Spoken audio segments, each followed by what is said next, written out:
প্ৰথমতে আপোনালোক সকলোলৈকে মই নমস্কাৰ জনাইছোঁ যিসকলে মোৰ চেনেলটো চাই আছে। আজি মই আপোনালোকৰ আগলৈ আকৌ এটা নতুন ভিডিঅ' লৈ আহিছোঁ।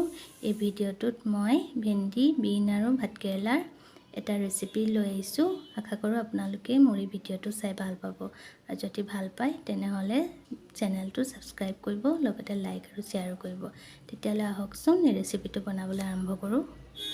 ভেন্দি, বিন আৰু ভাতকেৰেলাৰ এই ভাজিখন বনাবৰ কাৰণে মই লৈছোঁ এয়া ভেন্দি, এয়া বিন, এয়া ভাতকেৰেলা, এটা পিঁয়াজ, এটা আলু, এয়া হালধি, এটা শুকান জলকীয়া লৈছোঁ আৰু ইয়াত নিমখ লৈছোঁ। মই ইয়াত অন্য কোনো মছলা ব্যৱহাৰ নকৰোঁ। এতিয়া মই প্ৰথমতে পাচলিকেইটা ভালদৰে ধুই সৰু সৰুকৈ কাটি ল'ম। প্ৰথমতে মই পাচলিকেইটা এইদৰে মিহি মিহিকৈ কুটি লৈছোঁ। এয়া মই ভেন্দি এইদৰে সৰু সৰুকৈ কাটি লৈছোঁ। এয়া আলু কাটিছোঁ এইদৰে। এয়া ভাতকেৰেলা কাটিছোঁ। ভাতকেৰেলা কাটোতে মই ভিতৰৰ গুটিবিলাক আঁতৰাই লৈছোঁ। আৰু এয়া মই বিন কাটিছোঁ। আৰু পিঁয়াজটো এইদৰে মই স্লাইচ কৰি লৈছোঁ। তেতিয়াহ'লে আহকচোন এই মিক্স ভাজিখন বনাবলৈ আৰম্ভ কৰোঁ।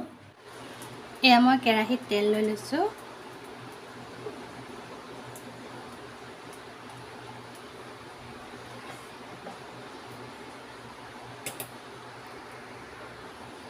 শুকান জলকীয়াটো দিছোঁ মই,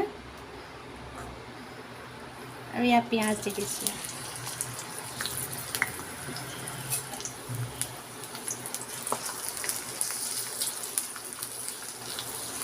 পিঁয়াজখিনি অকণমান ৰঙচুৱা হোৱাকৈ ভাজি ল'ম মই। পিঁয়াজখিনি অকণমান ৰঙচুৱা নিচিনা হৈ গৈছে। এতিয়া ইয়াত মই বাকী পাচলিখিনি দি দিম। ভেন্দি দিছোঁ,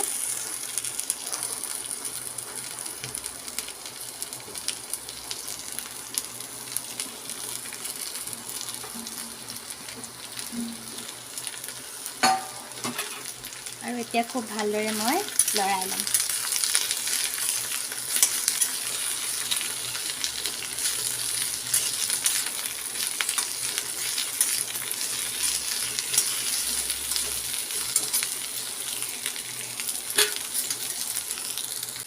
জুইৰ ফ্লেমটো কমত ৰাখি ভাজিখন বনাব। এইদৰে মই খুব ভালদৰে লৰাই লোৱাৰ পিছত এতিয়া মই ঢাক মাৰি থৈ দিম।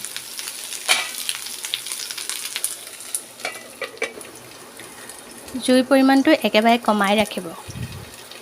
ভাজিখন 6-7 মিনিটমানৰ কাৰণে ঢাকোন মাৰি থৈ দিয়াৰ পিছত এতিয়া মই ঢাকোনখন আঁতৰাই ইয়াত হালধি নিমখ দিম।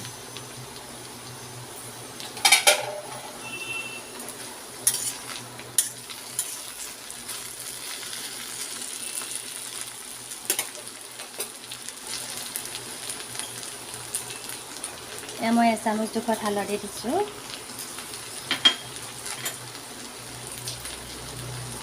আৰু আন্দাজমতে নিমখ দি দিছোঁ। এতিয়া খুব ভালদৰে মই লৰাই ল'ম।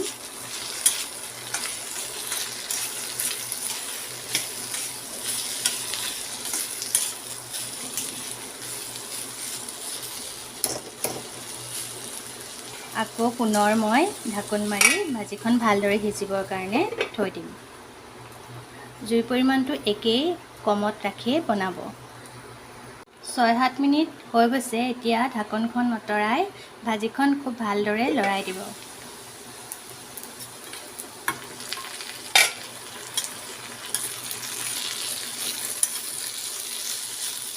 ভাজিখন প্ৰায় হৈ গৈছে। এয়া আলু সম্পূৰ্ণৰূপে সিজি গৈছে।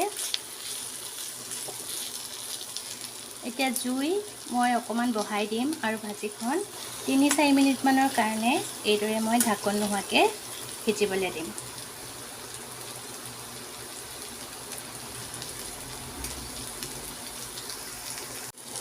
ভাজিখন এতিয়া হৈ গৈছে। মই এতিয়া জুইৰ পৰা নমাই ৰাখিম। কেৱল মাত্ৰ হালধি আৰু নিমখেৰে এইদৰে বনোৱা ভাজিখন খাবলৈ খুবেই ভাল হয়। আৰু ইয়াত মই কোনো মছলা ব্যৱহাৰ কৰা নাই, আপোনালোকে দেখিছেই। এবাৰ বনাই চাবচোন কেনেকুৱা হৈছে কমেণ্ট কৰি জনাব আৰু যদি ভাল পাইছে তেনেহ'লে মোৰ চেনেলটো ছাবস্ক্ৰাইব কৰিব লগতে লাইক আৰু শ্বেয়াৰো কৰিব ধন্যবাদ